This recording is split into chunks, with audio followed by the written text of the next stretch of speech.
college football week 3 is in the books. Little bit of drama here to end week 3. We're going to go ahead and dive in on Georgia surviving Kentucky. They went on the road, and this Kentucky team was resilient and could have come out with a win. Tight game till the end, but let's start with Kirby in the post-game press conference talking about how it seems like one game a year on the road in the SEC, maybe even a night game. It seems like there's one game at the very least every year where Georgia could have and maybe should have lost that game. Tonight, this Kentucky team could have and should have won that game. You could argue that. Kentucky, it seemed like they played not to lose. And if you think back to the end of that first half when they settled for a field goal, instead of trying to go for it on fourth down and trying to maybe get 6 points out of it, it felt like, A, congratulations, you won the first half against Georgia, but B, they were playing not to lose. And at the time, it kind of felt like, well, is this going to be the kind of game where Georgia goes on a 21-0 run in the second half and runs away with it? Or is this decision to kick 3 points for Kentucky going to go ahead and come back to bite them? And it came back to bite them. This was a game where Kentucky could have won. But even at the end of the game, the last possession that Kentucky had, well, I guess it was the second to last possession that they had, 3 minutes left on the clock. They chose not to go for it on fourth down. I thought it was that territory. I thought it was the 4-down territory, and they should have gone for that. They chose not to go for that. My concern was, well, you guys might not get the ball back.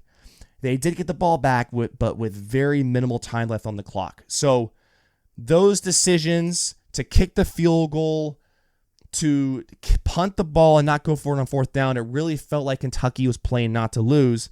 And this was a game where I feel like if they just put everything out there, you had nothing to lose.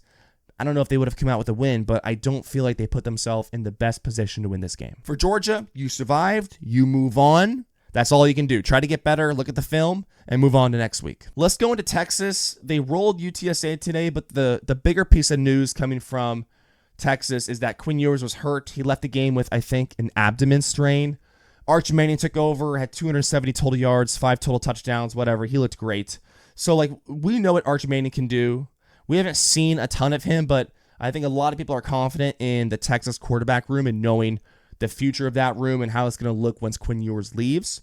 No one's worried about that. But for this year, I've been interested in, okay, what if Arch Manning is called up? What if Quinn Ewers is hurt? What can he do? And that's what we saw today. I know UTSA is not an opponent you can hang your hat on, right? But Texas is in a really good spot, and you look at who they have at quarterback backing up. Sure, Arch Manning doesn't have a ton of experience, but if I'm Texas, I'm feeling pretty good where things are at. Yes, I want Quinn Ewers back, but knowing you have a guy like Arch Manning as your backup quarterback and knowing how high his ceiling is, which we got to see today, I'm feeling okay if I'm a Texas Longhorn. Oregon looked good, back to normal, blowout win over Oregon State, rivalry game. The first 2 weeks were rough. We know that. Idaho, Boise State. Boise State was a better opponent for sure, a very respectable opponent.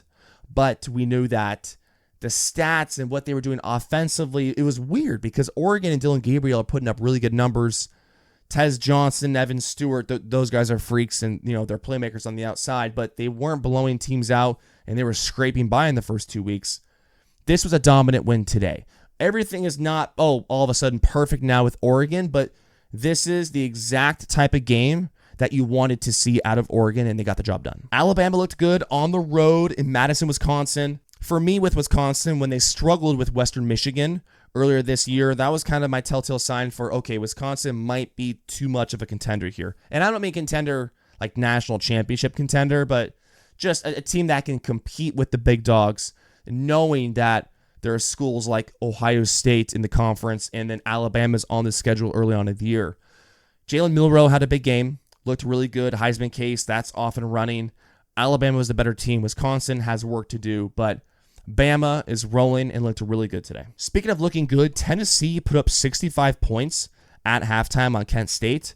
I know Kent State is not this huge opponent where you can put all of your stock into, oh my goodness, look what Tennessee did, but I don't care who you are. If you're putting up 65 points at halftime on any Division I football school, that's very impressive. And Nico Iamaleava has looked good. Tennessee's offense has looked good. I know they haven't really played anyone, but dropping 65 at half, that's noteworthy. Notre Dame beat Purdue 66-7. Where was this last week against NIU?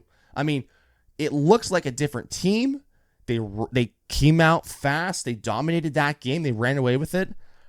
I mean, oh my gosh. Sometimes I guess you need a loss to kind of kick your ass into gear. Notre Dame does not have a lot of room to play with. Their margin for error is very small. Obviously, they're not in a conference, so they can't win a conference and have an automatic bid into the CFP. If you lose 2 games, now you're really teetering on not making the playoff. An 11-1 Notre Dame team, assuming they win out, probably makes the CFP. Obviously, we don't know what the field looks like, but if they win out, most likely they'll control their own destiny. This performance, though, this is what you want to see. Obviously, the loss last week was bad. You don't want to see that, and it's not the first time that's happened under Marcus Freeman.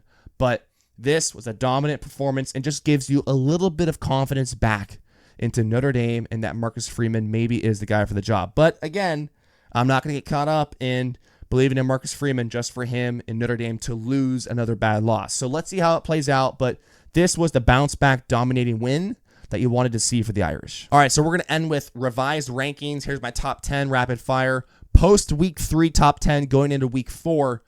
Number 1, Georgia. Number 2, Texas. Number 3, Ohio State. They had a bye this week. They didn't play.